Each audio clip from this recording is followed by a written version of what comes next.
I'm going to talk about the world as seen by machines, the idea that there is a new reality, a new computational reality that's going to be as important as our own reality, our own understanding and vision of the world. I'm Sophie Hackford. I'm a futurist.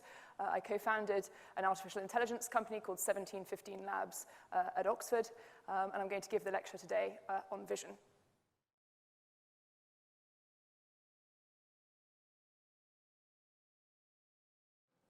So good evening and welcome to the fourth of the 2019 Darwin College Lectures on the theme of vision. If you were here last week, you'll know that the lecture then concerned the evolution of eyes.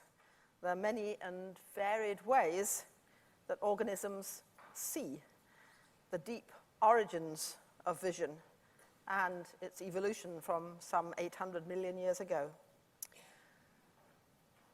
Tonight, it's a different topic. We could talk about backstops.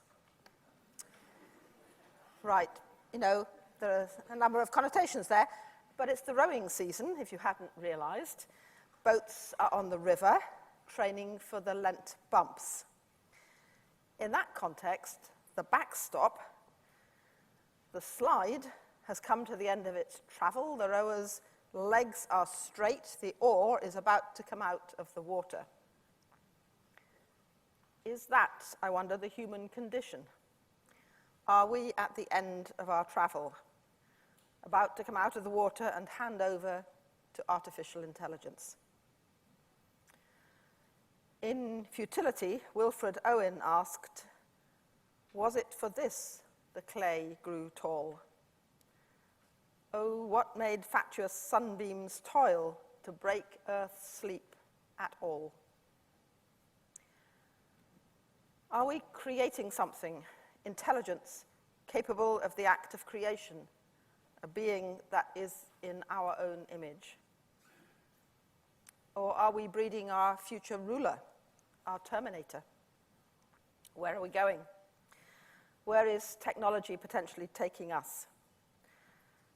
How do we ensure that ethics and safeguards are included in the future? So Niels Bohr once said, "Prediction is very difficult, especially about the future." Now, for her vision of future technology, please welcome Sophie Hackford, a futurist.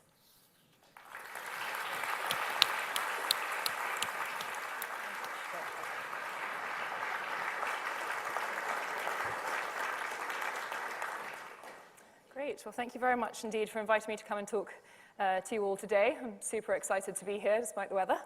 I'm going to talk a little bit, you've just heard, about the machines, how machines see the world, how they see us, and whether we're okay with that. And hopefully I'm going to provoke some of you into thinking a little more deeply about our relationship with the robots. And I think relationship is the right word as we blur, as we blend a little bit into this world of artificial intelligence. As you've just heard, I'm a futurist. It's a pretty strange job to have. It essentially means, as you can see on this drawing behind me, that I scutter around the world and I look for what I call weirdos and troublemakers, people who are building strange things in their labs or their makerspaces, hacking them together in their garages perhaps. And I try and make sense of what that might mean sort of for the coming years. And I give talks and I interact with lots of people who are making big decisions in the hope that they make smarter decisions based on some of my sort of future visions. And today I'm going to talk about two different areas that I think are very overlapping. One is data, and the other is synthetic or artificial intelligence. And hopefully by the end, as I said, we'll have a slightly richer view about what's coming down the track. Because we're in constant dialogue with the machines. We are sending out and receiving signals, whether we know it or not, both to each other and, of course, to the machines themselves. And we're very much at the very beginning of this story. I think sometimes we think that big data is something we're quite familiar with. I'm going to argue that we haven't seen anything like big data before. In fact, we're at tiny data era at the moment, and this stuff is really exploding. Because things today that never used to be considered data, things like your face, things like your photographs, are now searchable. things that used to be mute, that we're used to having as mute objects in our lives, are now talking, and there's a lot to listen to. And today, and this is a slightly difficult concept I'm still trying to get my head around, that data about ourselves is as important almost in our choices and our behaviors as our physical body, our human self is. And I think that's a really interesting concept. And every object, every sort of can of water or whatever it might be, has a data twin, a data shadow that might, in the coming years, start talking to us. This bottle of water might try and sell itself to me, have a conversation with me in a way that I think is really, really interesting. Cory Doctorow, one of my favorite sci-fi commentators, says that in the future we may not even own objects. Instead, because the manufacturer can reach down through them and talk to us, we will in fact be their tenants. We will be in this new feudal system, which is a very provocative statement. Anyway, I'm going to talk about where a lot of this data is going to be coming from, places that, as I said, were previously mute that are now talking. So it's sensors that is giving us all this insight. This is a very large one, but just to demonstrate, tiny little computers are being sprinkled into our environment and are being enacted so that we can be basically watched, listened to, and categorized by the machines, whether they're in drones, they're in photovoltaics, they're in thermostats, they're in rectal thermometers. Everything is watching, listening, and categorizing us, and really giving us this new insight that we've never had before. And we're really just switching on, for example, the era of the camera. Google says that we're moving into this new camera-driven era where algorithmically the world is overlaid with information so that when I go to a store, I can see where this water comes from, I can see what the price is, and if it's been recommended to me. Any of you who may have played the game Pokemon Go will have a sense of what this might feel like. I had a millennial staying in my house recently who forced me to go out into the streets of Oxford to go and find pokey things. And although I found it quite a strange experience, and the average age is 30, which I had no idea about, it was a really interesting view into this algorithmically overlaid future. And also questions about whether these sorts of overlays on the world, giving us instructions or recommendations, will actually force or nudge us into behaviors that we wouldn't ordinarily do. Some even saying that there'll be a behavioral futures market where companies can buy the ability to nudge us to go into McDonald's or nudge us into certain behaviors. And we're training this stuff. We're the enablers of this technology. Every time we use any of these devices, we feed into that capability. And this watching and listening and categorizing is known as the algorithmic gaze, something that's very difficult to opt out of, very difficult to negotiate with. And I'm going to argue today that the world as seen by computers is becoming a dominant reality today. It is becoming as important as the world as we see it.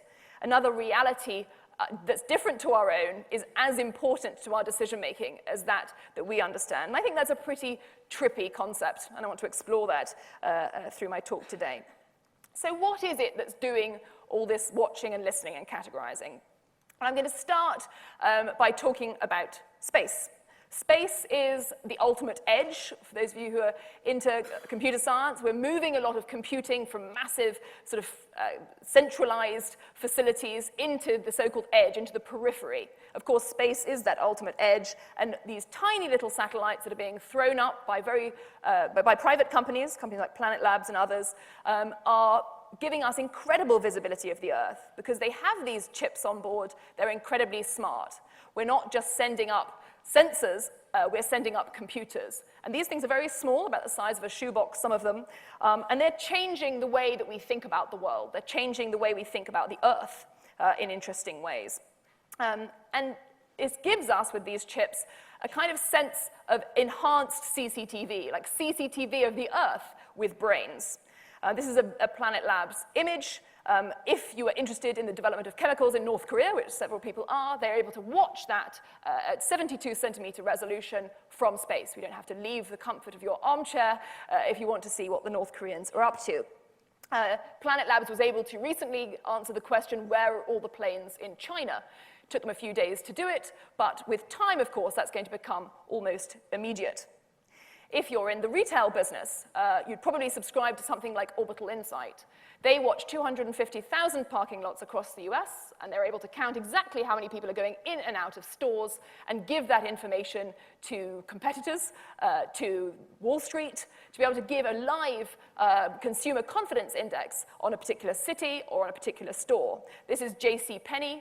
They were able to anticipate several months before JCPenney made the announcement they were going to have to close about 90 stores across the US. So able to make these judgments, as I said, from the comfort of your own home. Able to estimate GDP projections from shipping. You can watch ships doing things that they probably shouldn't be doing in the middle of the ocean from space, but the knock-on effect that that has on a particular market or whatever else can all, as I said, be spotted from space. Global oil inventory, you can watch volcanoes from space, you can watch forests or even individual trees from space if you are so inclined. And of course, for all of you who want to know exactly how many hamburgers are being eaten in the United States and where, you can check the Orbital Insight Hamburger Index to answer all those questions that you had. So any economic indicator that you can think of, and probably plenty more that we can't yet imagine, can be extrapolated from this information, which is quite extraordinary. And you can see why one of Orbital's clients said it's like having a direct line to the CIA, because these are things that clearly normal mortals didn't used to have access to. And the question then becomes, what do you want to know? What do you want to know about your students? What do you want to know about your visitors? What do you want to know as a country about your citizens, about your tenants, about your competitors? All of these are massive questions that you can suddenly start posing that you couldn't pose before. And in fact, a question might be, is any data then proprietary anymore? If I can watch Ford's factory and see exactly how many spare parts are going in and actual cars are coming out, then maybe that isn't proprietary information for Ford anymore. Big questions that we need to think about. And of course, it's not just satellites. The next layer down, if we want to get higher resolution data, would be drones. I think we'll see far more surveillance swarms of drones in the next few years. And of course, when they have machine vision enabled, it means they can actually identify people, they can identify objects, they can identify behaviors in ways that we may not be comfortable about, and certainly the ACLU is not comfortable at the moment. I have a friend who uses drones with machine learning on board to be able to spot meteorite fragments on Earth. He's found 16,000 candidates, apparently, using these drones, which is clearly a lot more than he would have found if he was out doing that himself. In Louisville, in Kentucky, they are working with a drone network that can not only identify the sound of the audio sort of footprint of a gunshot, work out how many gunshots there were, how many guns there were in the particular incident, even down to the make and model of the gun, and be able to send drones in advance of the emergency services to be able to scan the area. Following the Parkland shooting in Florida, there's also, as you can imagine, again, the ACLU getting rather worried that this sort of technology is also going to be implemented in schools. So big questions about privacy and security and a whole bunch of other things that I'll cover a bit later on. Indeed, Jeff Ding at Oxford predicts that in China, already if there's a fight in a public setting, then the cameras will automatically call the police. Or indeed, if you're in an emergency situation and you can't get your phone out or whatever else, you can just wave at the cameras, and apparently they might send help. The question then becomes, will finding someone be as easy as just Googling them today? I gave a talk yesterday at Adobe, the cloud computing company, and they use a mix of different types of data to actually find missing persons. I know in China they also use this to find dementia patients who have wandered off. Clearly, and again I'll come on to this a bit later on, there are some questions about that, of course, being hijacked for nefarious uses. But let's look at facial data, because I'm very, very interested in it. This is me at a facial recognition conference in Shenzhen in China. China is, I would say, one of the world leaders, if not the world leader, in facial recognition technology. Faces are, of course, after all, just pixels, and pixels are searchable. SenseTime, this company here, is one of the world's biggest funded AI companies. And they have their software in hundreds of millions of different devices across China. And KFC in China uses facial recognition technology to look at your face as you enter the restaurant and give you menu suggestions, which is a very peculiar use of facial recognition technology, but there you go. Slightly less amusingly, perhaps, Hangzhou number 11 high school uses facial recognition technology to take attendance, to track whether students are happy or sad, or whether they're paying attention, to do their cafeteria transactions, and various other things.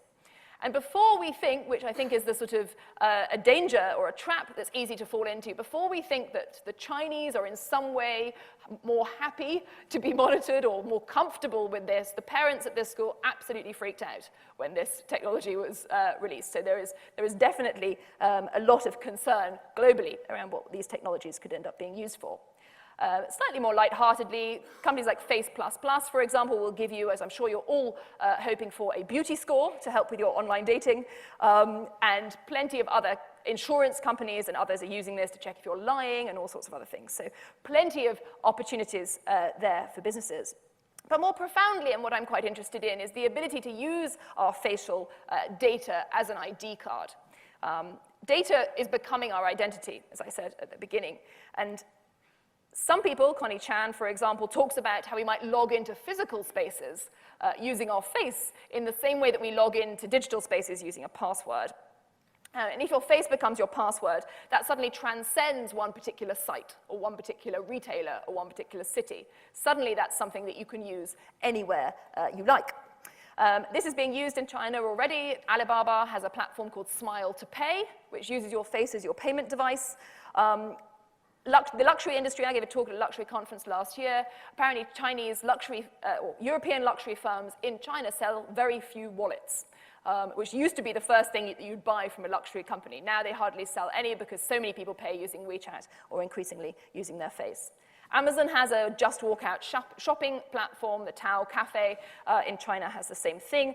Even if you were in the market for a Ford, Alibaba, Alipay rather, and Ford have an unstaffed car vending machine that just when you need a car and you can't get yourself to a dealership in time, that you can go and try this in Guangzhou as well. Now, of course, as I've probably hinted at, not terribly subtly, there is a dark side to some of these technologies that I think we need to think very carefully about, and I don't think that's news to anyone. Garvey says that we're in a perpetual lineup, which is not necessarily a particularly happy place to find yourself. And I think comments like, if you've done nothing wrong, you've got nothing to hide, that Eric Schmidt, then the chairman of Google, said back in 2013 or 14, I think. Comments like that, I think, have been pretty much, we've moved on from those now, and that the idea that policemen in China, this is in Zhengzhou, have glasses that have facial recognition technology on board, and I love jaywalking, or at least I do it a lot, but I make sure not to do it in Shenzhen, because when you're there, not only are you prosecuted using machine learning for jaywalking, you're actually humiliated as well, because your face is put up on a giant billboard for everyone else around to show that that's what you've done. This has got to the extent where if you happen to be, as happened recently, that was on the BBC actually, the head of China's biggest air conditioner maker, and your face was in an advert on the side of a bus, you may, sorry about the sketchy photo here, but you may end up being prosecuted for jaywalking even if you were actually just in an advertisement, which is what happened to Dong Mingzhu. The police have subsequently apologized and said it was a mistake, that she was publicly shamed for doing that. But you can also therefore imagine, and one of the applications to Trump's border wall fund or competition, or whatever he's running for it, has demonstrated, this is Palmer Luckey's and Dural Industries. Palmer invented the Oculus Rift, amongst other things.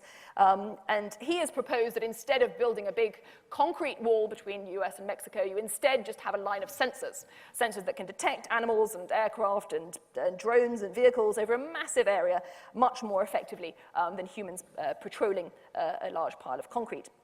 And of course, this means, and for any of you who might have watched a certain movie, that there is an algorithmic element to law in this case, using these technologies that, again, some may be rather uncomfortable with. No less George Orwell, who in 1984 called this sort of thing face crime.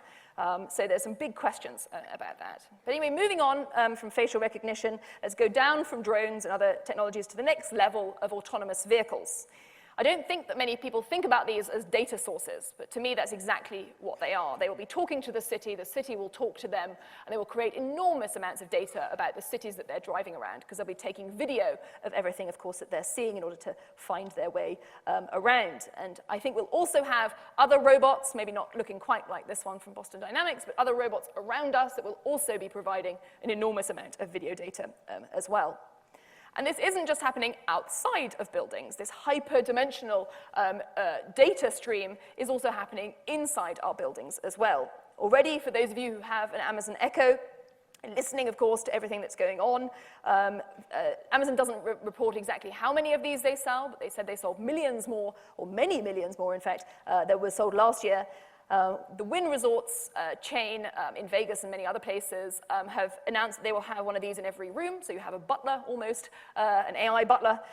This unfortunately didn't work at a Japanese hotel that was recently quoted in the Wall Street Journal that is now getting rid of all its robots because in the middle of the night when someone was snoring, it kept waking up the device which would ask it what it wanted, which in turn woke up the sleeper, and everyone got very angry. And so they've decided, the hotel to kill that particular option. But there's a company here in Cambridge called Audio Analytic that does almost exactly this, listens out for your medical symptoms. If you're sneezing and coughing or whatever else, can actually hear that from your devices.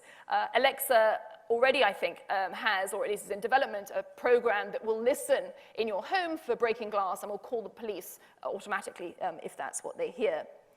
But soon, I don't think this stuff will be in a device like this. I think it'll be embedded in our homes, in our buildings, to an enormous degree. And for those of you who would like to have more of it inside your house, you can buy yourself a Google Clips, or several of them, in fact. It's a tiny little camera that you just place all over your house, and it will autonomously take video of whoever you have already told it was of interest to you, your family or your friends or whatever else. And that saves you the enormous overhead of having to take your phone out of your pocket and start your video camera and take that video yourself, thereby missing the spontaneous moment of joy or whatever else that happened. Of course, none of us can imagine that could go wrong at all.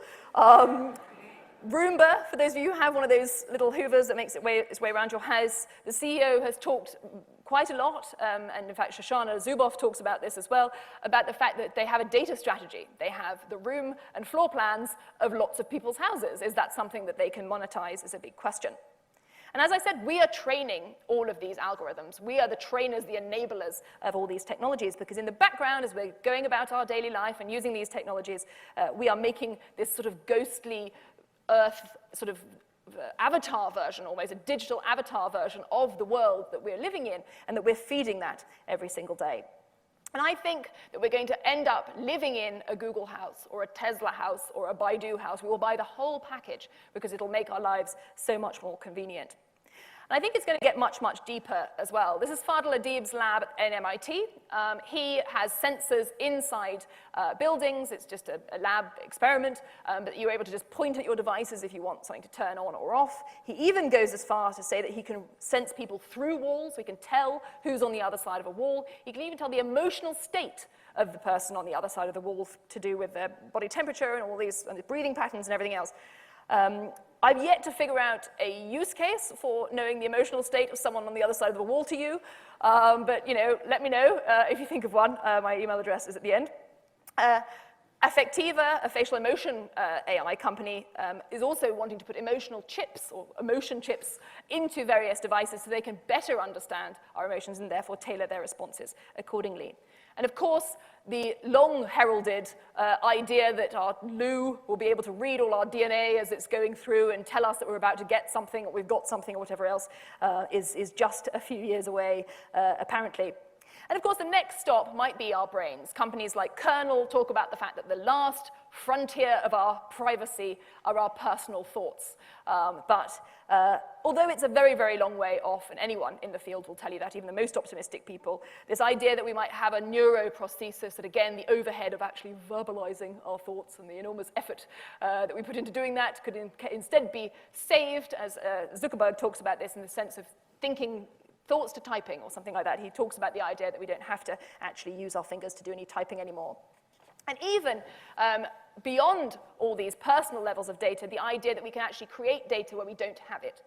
This is this idea of GANs, a certain type of data creation, or artificial intelligent data creation, where we can create data using AI, not just consume it. And that means it's helpful when you can't get the data that you need. If you need a bunch of medical records that you can't get access to for privacy reasons, you can make a version of them that's fairly accurate that you can still use in whatever experiments that you want to do. And in fact, and more prosaically, and sorry I didn't edit this video down terribly well, but the idea that you can actually create fake videos of people. This is a video of someone actually dancing, then being superimposed onto this guy's colleague. The guy on the right is not actually doing Gangnam Style dancing. That is, in fact, just a fake.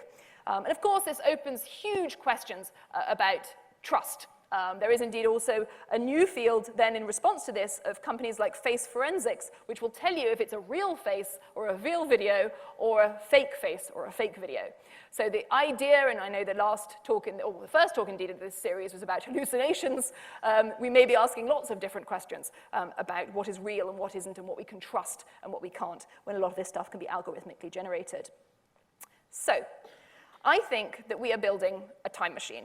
I think we're building the ability, a bit like in a YouTube video, where you can scrub back in time to ask questions of the past. We can ask, why did that disease spread? Why did that hillside collapse? Why did that neighborhood get gentrified?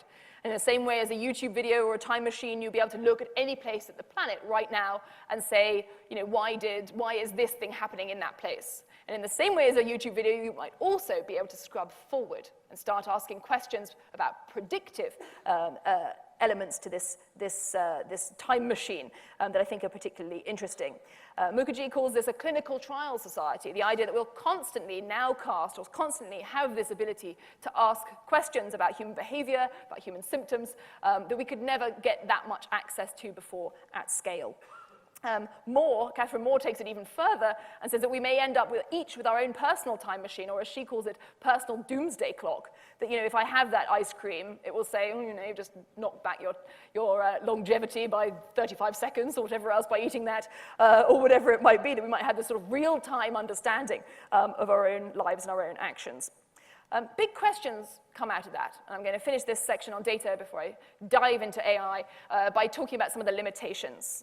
Some people say, the more optimistic tech people around me, say, well, privacy is an early death sentence. Unless you share your data, you're just going to die 20 years younger than everyone else because you're not getting that early indication of a particular disease or whatever else. And of course, there are lots of problems associated with that, but there are also clearly some relevant points to that too. So there are some societal limitations to this data collection. There are some technical limits to this data collection and analysis. And I'm going to go through those now before I talk about AI. So the first societal implication is, of course, the fact that big data is not data, it's actually people. And that's something that we all need to remember and recognize as we're working in this field. And a new field of data ethics, of course, is springing up, which is great. And lots of people thinking very seriously about how these technologies are impacting our lives. Because if our photos aren't our photos anymore, or our phone calls aren't just our phone calls, or indeed our faces are no longer just our faces anymore, our faces are our passwords, or our passports, or our wallets, or indeed our alibis, then things get, there's a lot of power involved in who has access to that data. And of course, there's this question about what if the machine truth and my truth are not the same? What if the fact that I believe a certain thing about myself is therefore not reflected in my data? And that's important for our sense of self, but it's also important if that data is then used to determine my prison sentence length, or whether I'm eligible for a loan, or whether I get into Cambridge, or whatever it might be. Big questions, particularly when, as this painting was recently misdiagnosed as being something else, which I'll say in a minute, that we've got to be careful, as I said, that there is not that mismatch. This is a Manet painting called Olympia that a recent algorithm, as Trevor Paglin pointed out, miscategorized as a burrito.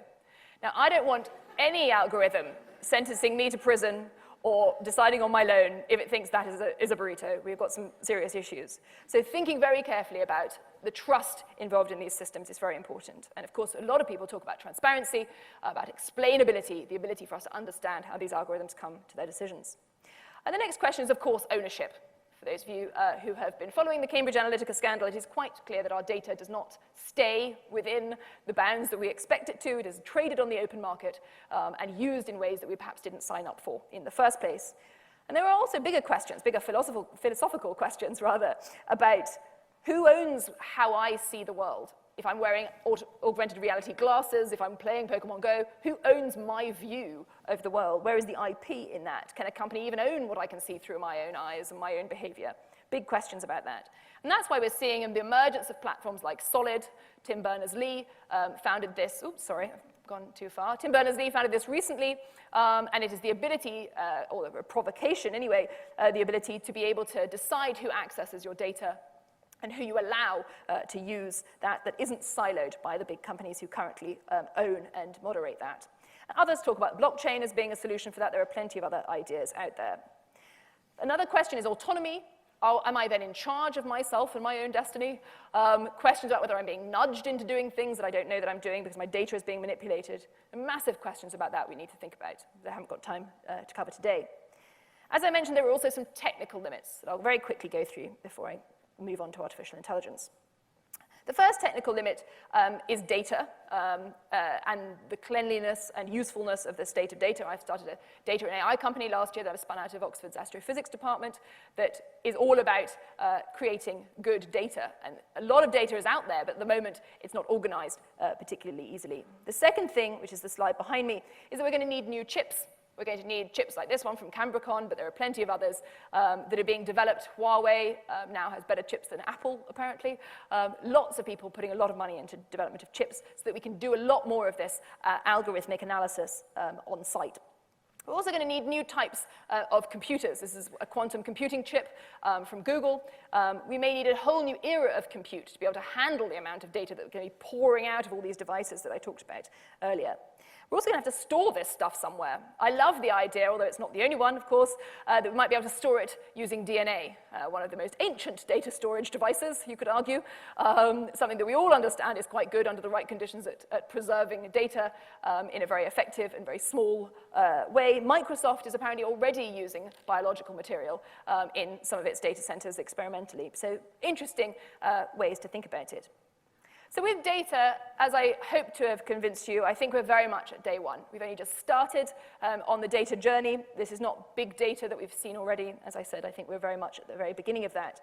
I think we've created a searchable time machine that's only going to get more high resolution, high definition, and that we will have an almost queryable planet. We'll be able to ask questions of things that we've never been able to ask before.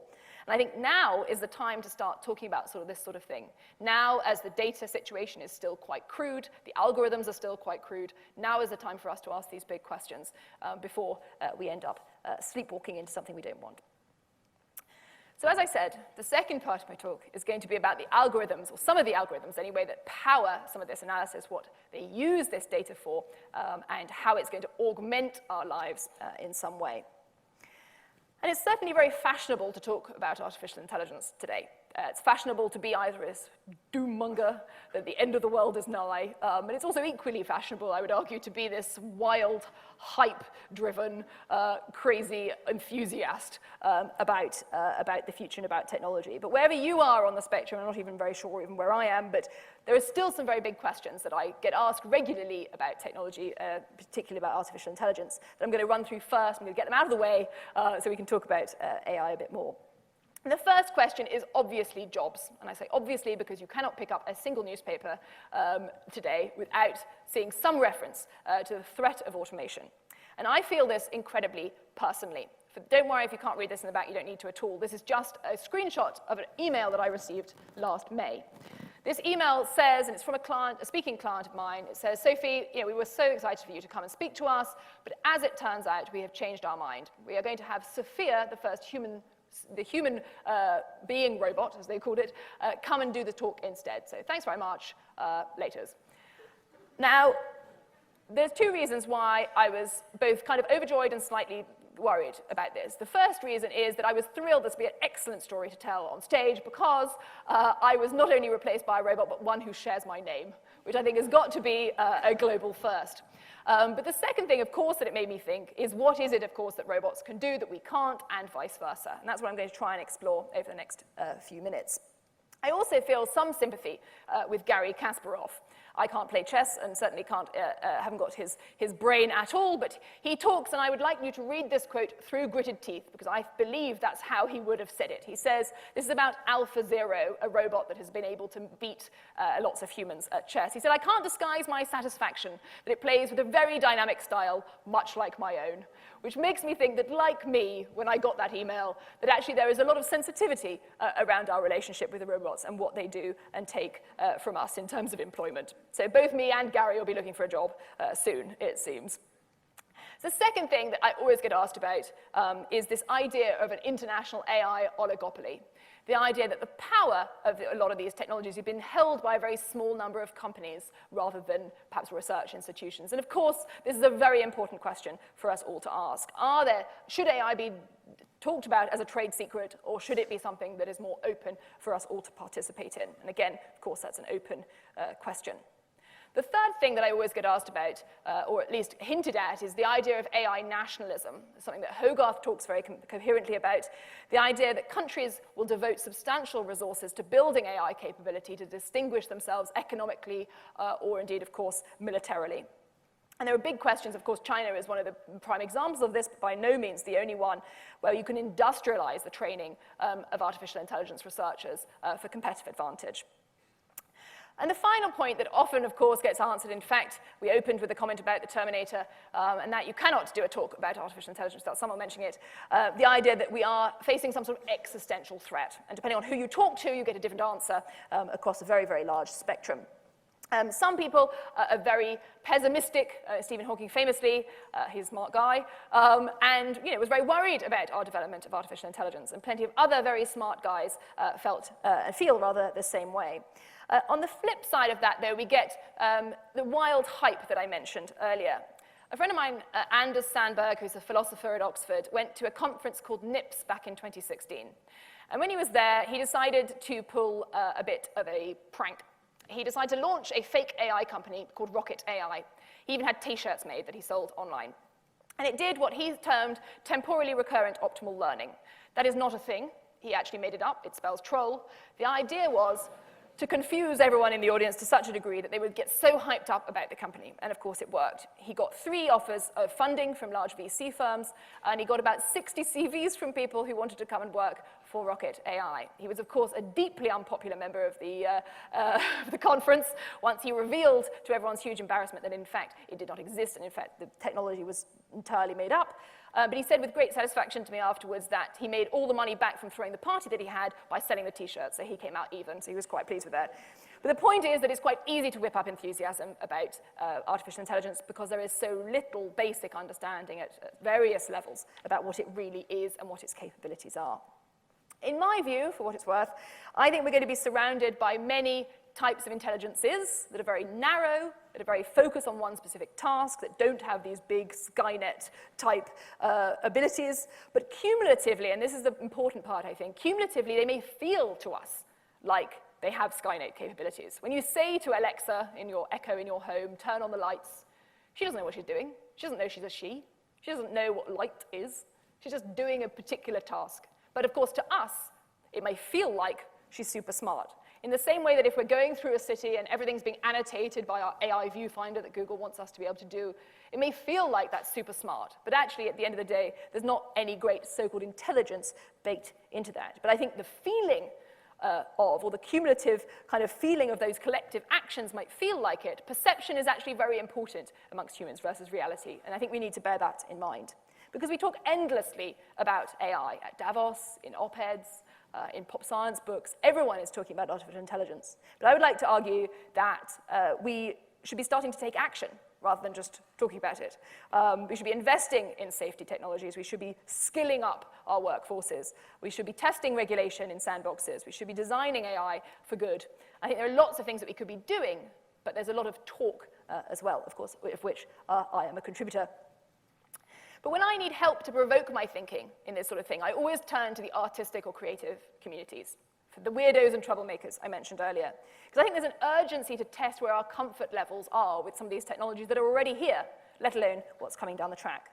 Because as our thoughts are processed as much by the machines as they are by our own cortex, as we make major life decisions using algorithms, as we move from connecting with each other and machines to actually being entangled, as Danny Hillis says at MIT, entangled with the machines, I think there are some big questions that we need to ask. And I love the fact that a lot of the time, the artists and others are the antennae of our race, which I love as a phrase from Ezra Pound.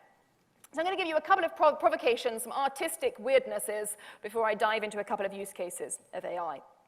The first is one from a lady called Lauren McCarthy. She, in a very provocative piece of performance art, will come to your house.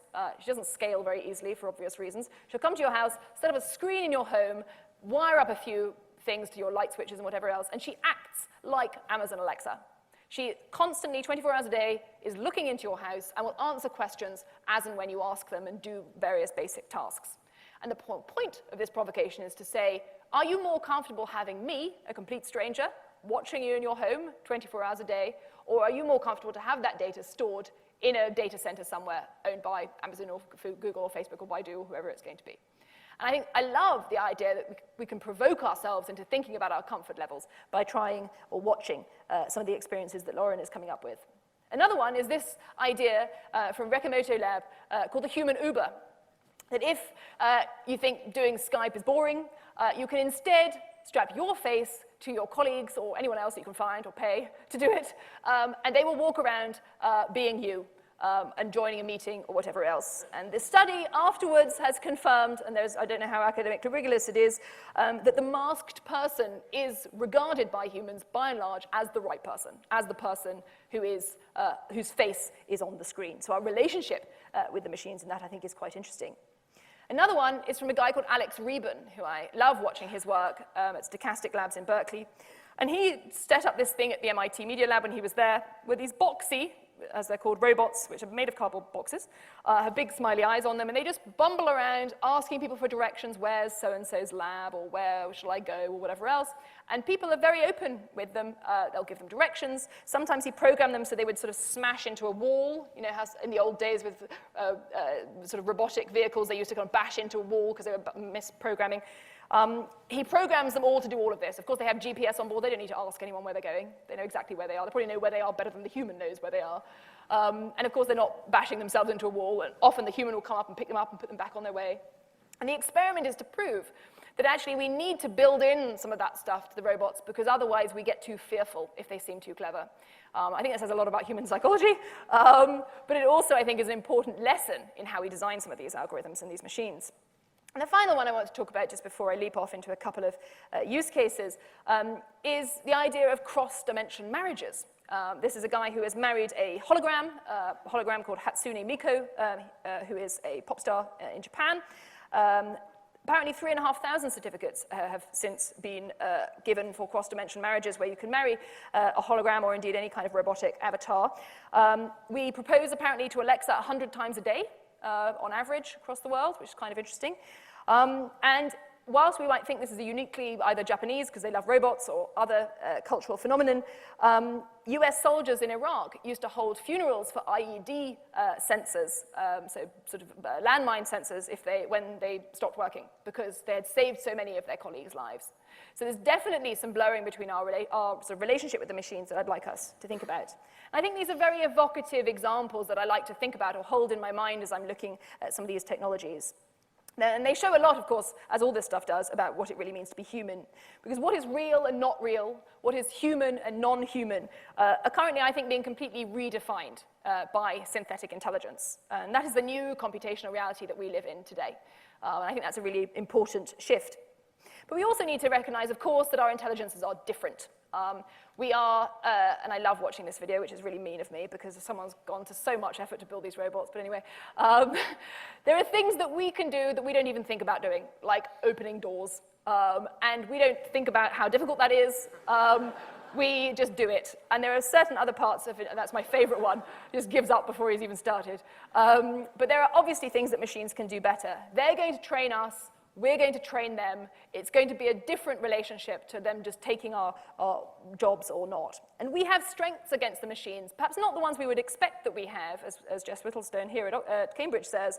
For example, moving chess pieces around a board or moving the Go counters around the board is actually more difficult as a robotic or engineering challenge, apparently, according to Rasmussen, than actually the idea of how to play the game. So he always says in this context that the machine needs an extra piece of equipment, i.e. a human, to be able to move the pieces around the board. And we should leverage those differences in our intelligence. Because I think it's going to be everywhere. This intelligence will be baked, as I've probably demonstrated time and time again, be baked into everything that we do. I think we might be mandated to use synthetic intelligence in decision-making. And I think that's an interesting thing. If you're a doctor, to be covered by malpractice insurance, you may be required to consult an AI. If you're a lawyer, you might be required to consult an AI. So I think we need to figure out quite carefully all of these questions so that it's a race with the machines and not a race with them, against them, rather. Or my favorite one is to make sure it's teammate and not checkmate, which I think is rather neat. But what is these intelligence going to look like? I'm going to give you two, if I've got time, maybe just one example of how it's going to feel to work with the machines, to have new colleagues that are robotic or synthetic, to have new friends, maybe even new family members, as the hologram experience shows. How would it feel to have those things in our lives? And I'm going to do that by exploring this concept of a digital double, an avatar in our lives that we have to help us make decisions. Because I don't think we're just going to outsource physical tasks, like manufacturing or automating supply chains or whatever it might be. I think we're going to outsource decision-making, ideas, to synthetic brains. So I want you to imagine that you're going to get given a digital avatar, a digital version of you that exists, a model of you that exists on the internet. Because we know, as I've said a lot over the last 35 minutes or so, algorithms already have a model of us. They already know a lot about us, probably more than we can remember about ourselves. And as that model gets more accurate, I think we'll send it into negotiations or conversations on our behalf. We might ask it to take our place in a conversation with our bank, maybe even with our doctor, without our direct supervision. And that is, I think, a really interesting shift from what we have today. Imagine allowing this avatar, this digital double, this version of you, this might even look like us, who knows. Imagine allowing them to make choices that you either don't have the time to make choices of, or indeed, that we don't have the expertise to do. And some of those pieces of the puzzle, I think, are already here. Don't worry if you can't read this at the back or indeed even at the front. This is something called Talk to Books that Google brought out last year. It's a pretty amazing thing. It's the ability to ask 100,000 books written by humans a question. I asked, can AIs have consciousness? And it read a bunch of books on my behalf and highlighted the relevant passages in the book. There are lots of other questions you can ask. I asked a pretty geeky one. You could ask, as was example on the website, why is a free press important? Where do I go hiking in the Canadian Rockies? Like all kinds of questions were being asked of this. And it's an early instance, I think, of being able to tap into some sort of human collective intelligence and ask questions of it. And I think this is interesting because I think we're going to see what some people like Kerwin, for example, says is an avatar layer, a layer of these intelligences that will be owned by companies or others. So for example, when you go into an Airbnb or a hotel, their avatar will talk to you personally rather than just having the standard blurb about where the swimming pool is or whatever it might be. And we're already seeing some of this. For those of you who are on Instagram and follow, which I doubt many people in this room, but maybe there are, follow people like Little Michaela. She has 1.5 million followers on Instagram. She's not real. She's actually an avatar. She models. She gets contracts. She's in lots of magazines. She even has a hair care sponsor, which is extraordinary when you think that they're just pixels. There's a beautiful comment in here that says, your skin is flawless, oh my God, which is extraordinary. But anyway, humans. And we're being socialized with interacting with people like this. There's even a model agency called the Digitals, which are just avatar models. That you can, of course, buy for your campaign or whatever it might be. And for those of you who are feeling entrepreneurial and excited by this concept, you can go and make your own at Arty that has an engine that enables you to create your own avatar. But the point is that we want these people to be, these avatars to be there to help us rather than, of course, to follow us around on the internet in a creepy way. Butler, not stalker, is a pretty key way to think about this. But I think inevitably we will start talking to digital humans in ways that we've never really done before. I think at work, we will collaborate with other people using our digital double. We may ask for expert advice. I might borrow the avatar of someone super smart to ask them questions if that person wasn't particularly scalable. MIT Media Lab calls this borrowable identities, the ability to just borrow. I mean, Albert Einstein's not a very good example, but someone really clever to ask some provocative questions. There are ideas that a head of state or a scientist or a business owner could use these avatars to help with succession planning when they move on from that particular job. Could their avatar remain to ask questions of once they've gone? You might ask to be able to collaborate across millions of these avatars and create huge projects that we haven't been able to solve on our own, maybe even climate change or something. Our finances, our bot might sit us down once a month and say, you know, you're spending a little bit too much money on Big Macs or something, and give us recommendations on whether we can afford that holiday or afford that apartment. Even therapeutically, this is the Woebot, a platform where you can tell all your woes to an algorithm or an avatar version of a therapist. Apparently it gets 2 or 3 million messages a week, maybe even for people who would be uncomfortable talking to a human about their problems, particularly apparently populations which traditionally don't access therapeutic services, like young men, for example.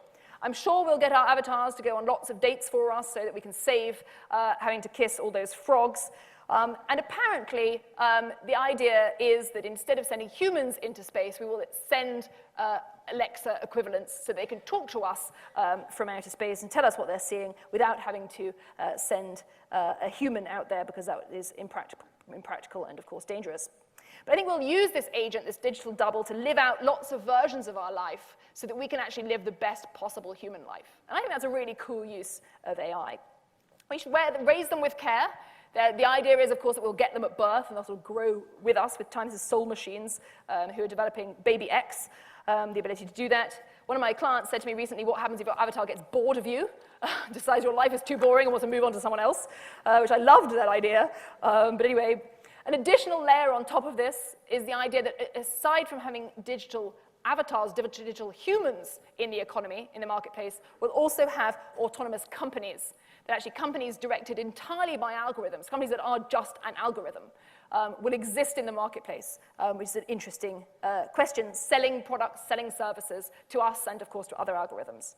And legal scholars have a bit of a question about this, because currently, if you're the director of a company in this country, you have rights, like you can hire people, you can sue people, you have freedom of speech. Are those all rules we're going to confer then onto these algorithmic companies is a big question, amongst lots of other really big questions. I'm going to run through some thoughts on what I think this means, and I'm going to finish by talking about digital immortality, if any of you are worried about that. The first is that a lot of people, Satya Nadella of Microsoft, the CEO, and others, think that these avatars will actually be the way that we interact with the world. We will forget browsers, forget computers. We will just talk to the internet, talk to our avatar, and talk to the company's avatars that we currently interact with. And those dialogue systems will be the new search engines. Therefore, then, the companies that market to my avatar rather than market to me might gain competitive advantage. If I've said that my avatar can go out and buy my groceries for me and buy my holiday for me, then maybe actually those companies should be advertising to my avatar rather than advertising to me. Or, of course, to the company that owns my avatar, but I'll come to that in a second. What if your customer, and I love to say this to corporates, what if your customer has better AI than you do? What if your customer wants to buy something from you using their avatar and you can't respond? Those are big questions that a lot of companies will face, I think, over the next few years. And of course, the question about who owns these avatars is a massive issue. I'm not going to make it myself. I'm obviously going to rent it or whatever, or be a tenant, in Corey's words, of it. And a big company is likely to own that. And we know from Google's transparency report, this is I think the last quarter. Oh no, this is many, many years looking at it. But the transparency report that comes out every year said that in the second half of 2017, there were 3,773 disclosure requests in the UK. That means that the police or anyone can ask, not anyone, the police can ask Google to disclose personal information about people. Now, before, a police officer would have to get a warrant to go and search your house, to leaf through your rubbish, or look at your receipts, or look at your photo albums. Now, that information can come through a disclosure request.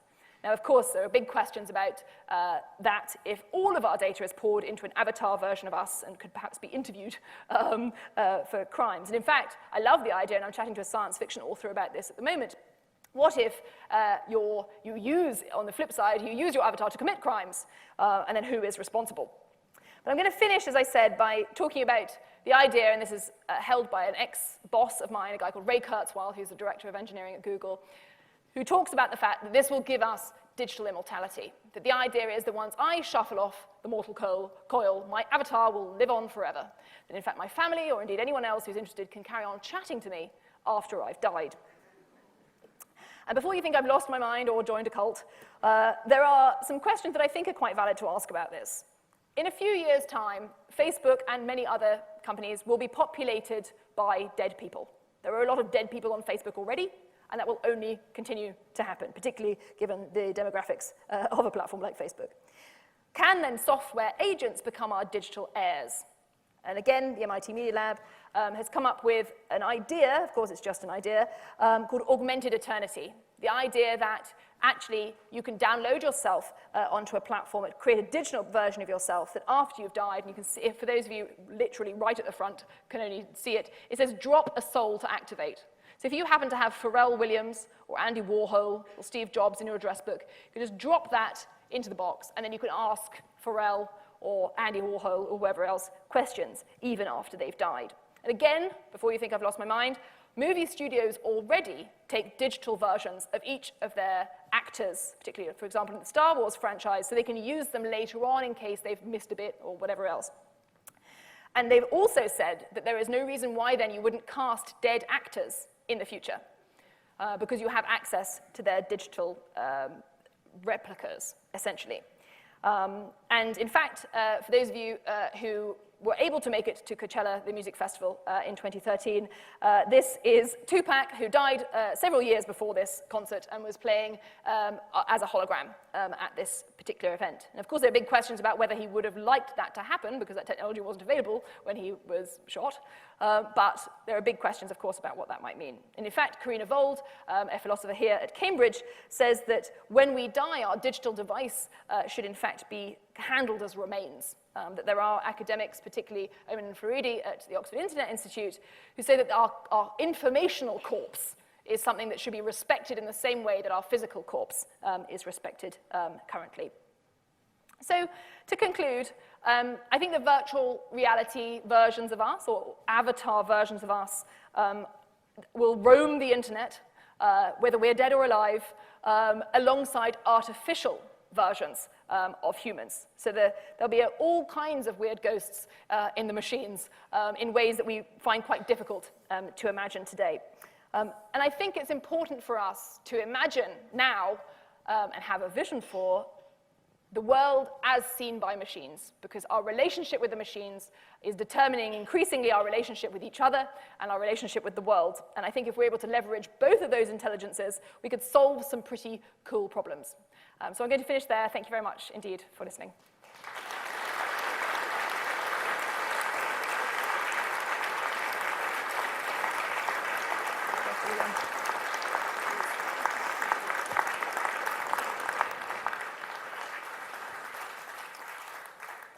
Thank you very much indeed. We clearly have challenging times ahead. Maybe Yogi Berra had something when he said, "The future ain't what it used to be." Now, next week, Professor Carlo Rovelli of quantum gravity renown from the International Center for Theoretical Physics at Trieste and the University of Marseille will be here to lecture on appearance and physical reality. So we hope to see you then.